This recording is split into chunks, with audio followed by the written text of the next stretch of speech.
Russia's war in Ukraine has long dropped down the international political news agendas, yet sporadic fighting continues in almost a cycle, some days intense, some days quiet. Moscow's goal is clear: to expand its influence globally while also attempting to keep Ukraine within its orbit. It's easy to forget the war in Ukraine's Donbass is still going on, so this hour we bring you some staggering statistics of Russia's hybrid war in Ukraine.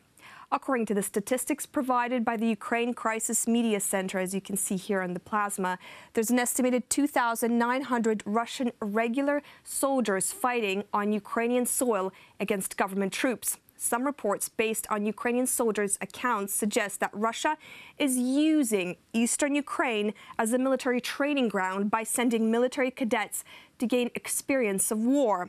But the fact that Russia is sending its troops is certainly no secret. NATO Secretary General Jens Stoltenberg called on Russia to withdraw, quote, thousands of soldiers from Ukraine and to stop supporting the militants with the command and control and military equipment. He said this back in July when he came to Kiev. According to data accumulated over the course of the 3.5-year war, there are three main Russian regiments fighting in eastern Ukraine: the 331st Airborne Regiment from Kostroma, the 20th Motorized Infantry Brigade from Volgograd, and the 7th Air Assault Division from Krasnodar Krai.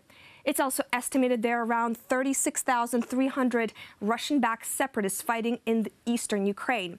Again, these so-called militia forces are being commanded and controlled by Russia.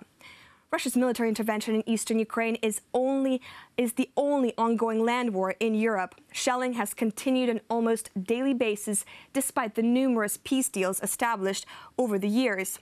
This year, the biggest spike in shelling was in March, with 2,744 ceasefire violations by the Russian-backed separatist forces. Currently, a so-called school year ceasefire deal is underway.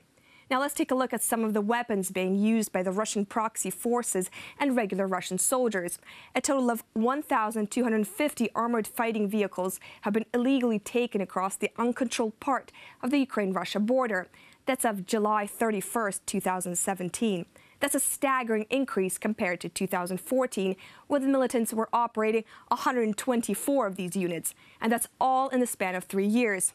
There's also been a huge increase in artillery and multiple rocket launcher systems, from 110 in 2014 to 1,170 in 2017. Now let's look at the military and civilian casualties of Russia's war in eastern Ukraine. This year, from January 1st to July 31st, 142 Ukrainian soldiers have been killed in action, and at least 1,000 have been wounded. Since the start of the conflict in 2014, more than 2,300 Ukrainian troops have been killed defending their homeland. More than 8,000 civilians have also been killed. The UN Human Rights Monitoring Mission in Ukraine reports that at least 10,090 people died and 23,966 people were injured since the conflict began on April 14th, 2014. And that's Russia's hybrid war in Ukraine in numbers.